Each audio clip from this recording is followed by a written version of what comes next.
Before we start today's service on the Coyote, I'm going to get this pork ribeye on under wraps. So this is my Coyote 2610. Today we're going to be doing a service on this, and hopefully you like it. So before we do the service to this Coyote, and we're doing the fuel and the oil, you're going to need some type of oil bath or pan, and then you're going to need a 17 for the oil pan. And depending on how tight these are, you're probably going to need some. I'm hoping that I didn't put on too tight. Usually the oil fluid is just at the max. I usually know enough to where I not to struggle too much, but it's tight. And then the fuel. So we're going to get started, and I'll do the oil first. Slide this underneath here. Like I said, it's a 17 millimeter.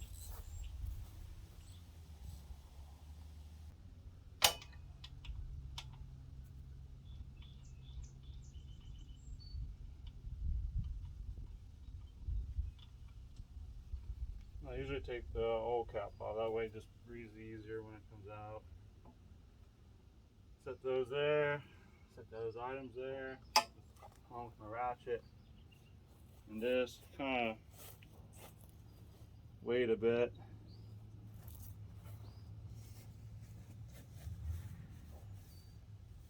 Then I always try to loosen this before I do my oil. I already did that without you guys. That way I know I can get this off before your hands get oily. So I'm going to do that next.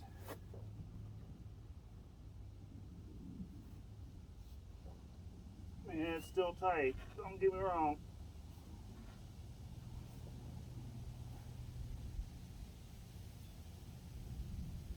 Do this a little bit.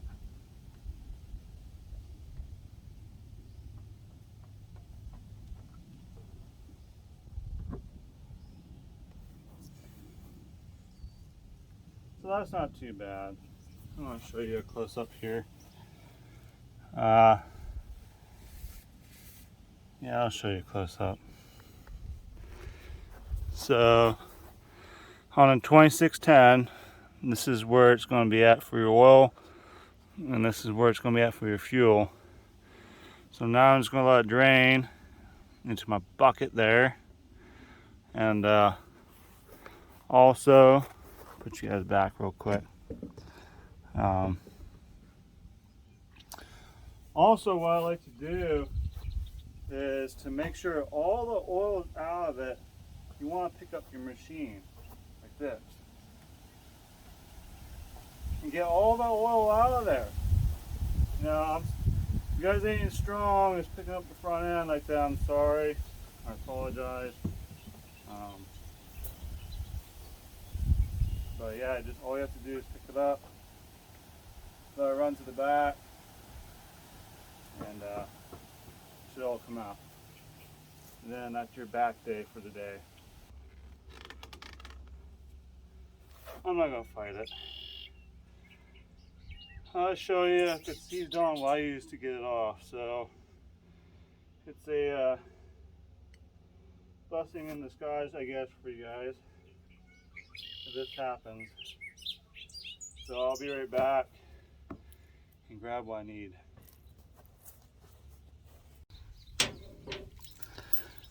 So I grabbed myself a chain enough to go around the oil filter, and then you're going to need a screwdriver or something that you can pry on.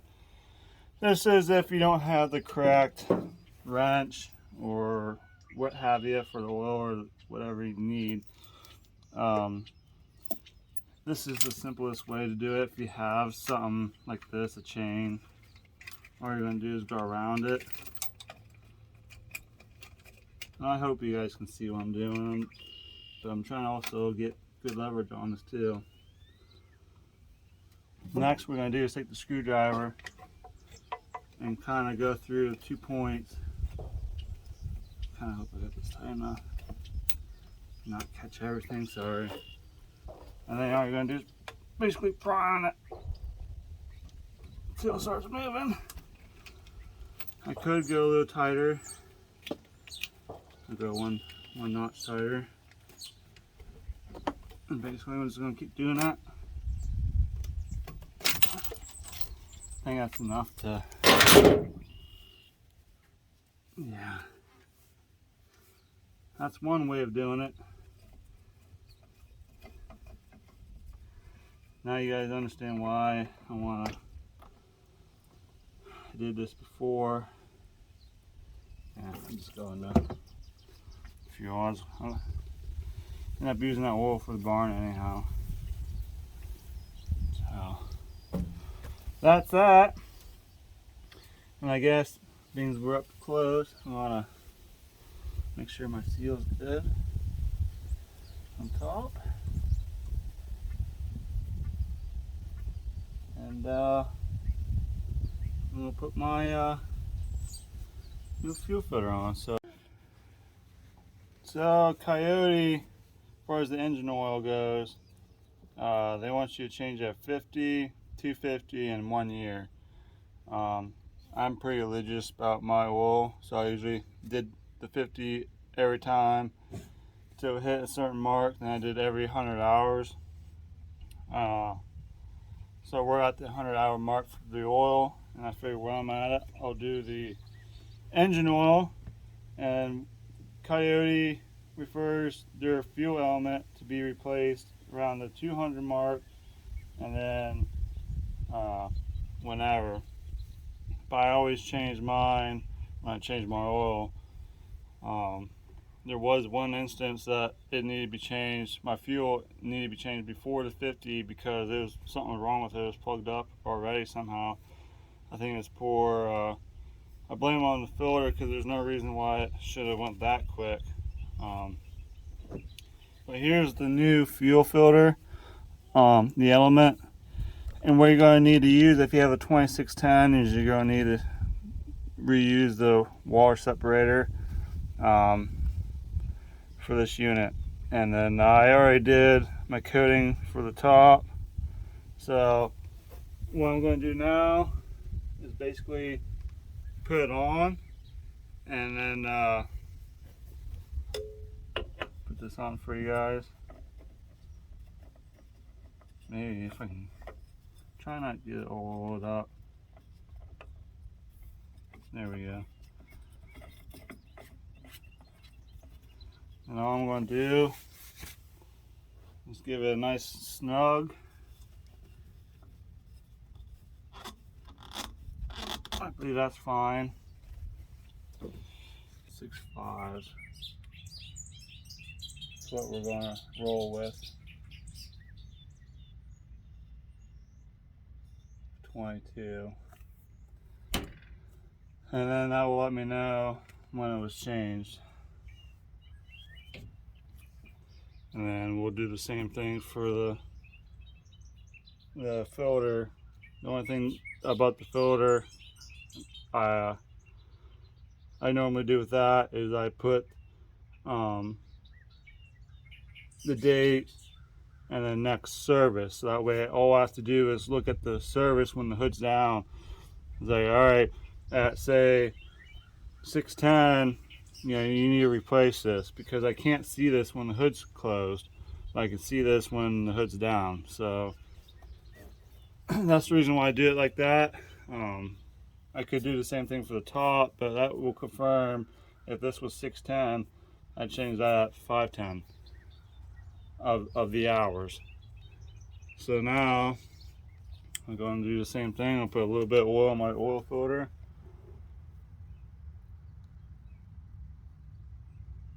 Put that on there, and then I'm going to screw that on.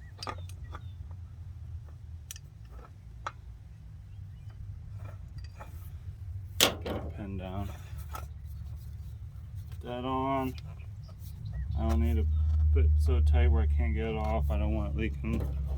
Same thing Now I'm just gonna put where I want to change it at. So today's date is, well, we're on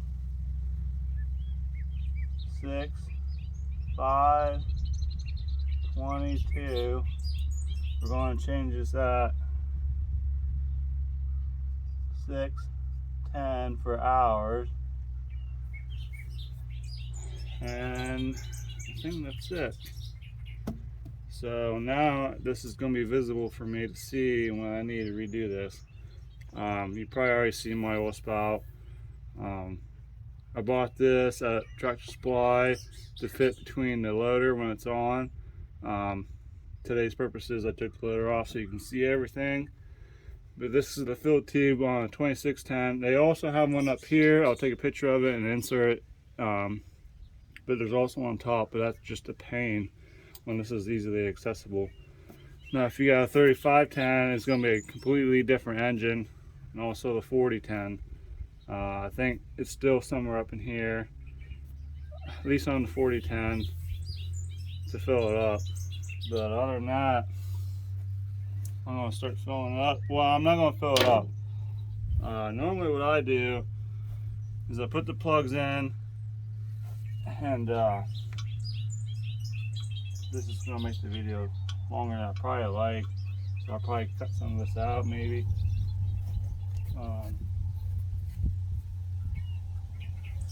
Anyways, I put these plugs back in, and the reason why I do it like this is I put fresh oil into it.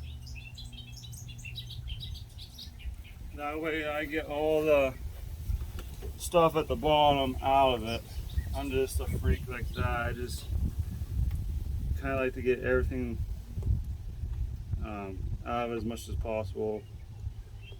I even do this with the H, or not the H, the Super C and the A. Just get any debris out of it.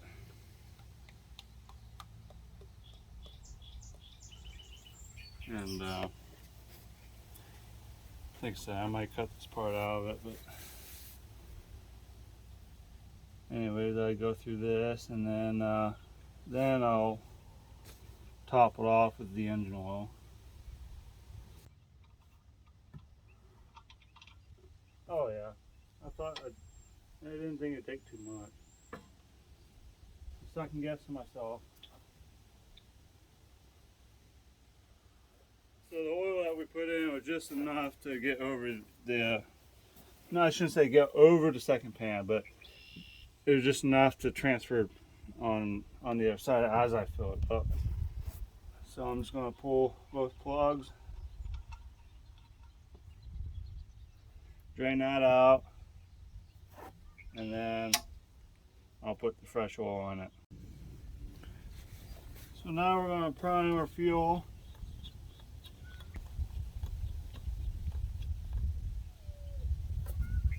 So normally I do 100 pumps. I'll crack this open and then see if air comes out. And what I'm looking for is to get the fuel to start coming out.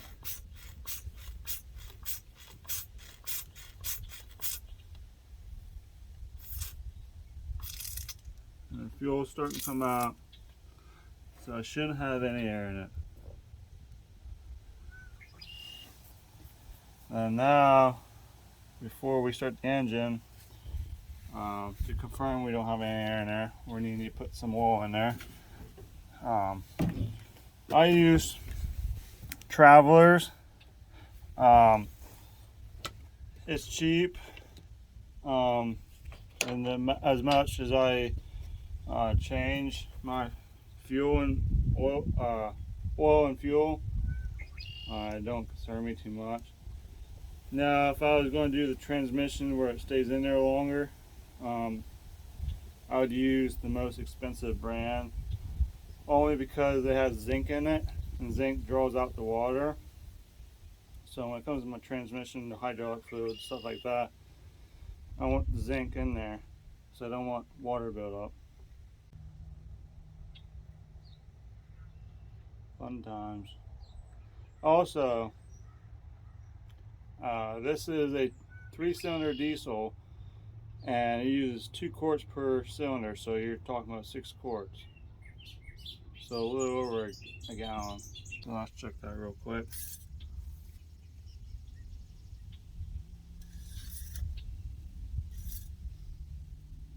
Oh wow! So I can't catch on the camera, but it's right at the full mark. So we'll start the engine and get through the oil filter and recheck it again.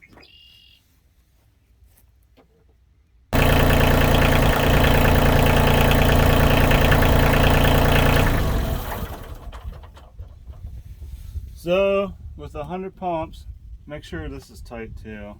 I didn't get as tight because I was kind of hoping to seal. When you go put this back on, also change the subject. Make sure there's a O-ring in there. Make sure it's not sticking to the old filter when you go put this on, because if not, it's going to leak. I found out the hard way, and I ended up having to buy another O-ring, which is fine. But always check, it always stuck to the old filter, and that's what happened the last time and this time. But anyways, it might leak when you snug that up, so like just now I just had to snug it up a little bit. No, it didn't. With this, got all cycled out. Next step is check my fuel level, or oil level.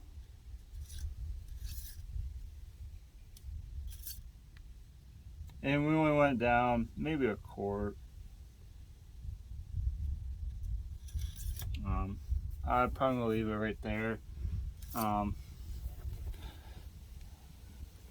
If you can see it, you see this. It's etched out here. It's literally right there, and the add line is clear down here. So I'm just gonna leave it right there, because chances are, I like to get to the full mark, but chances are I'll probably go a little over anyhow. So for today, I'm just gonna leave it as is, and I'm just gonna pull this out, put it behind you guys, and then put my cap back on. And then tomorrow, hopefully, I want to wash all this down, get rid of all the oil and grease and dirt, and give this thing a little bit quick bath, and be ready for the next projects, because Haynes coming soon. And I apologize for the shaking. This is where I end things off at.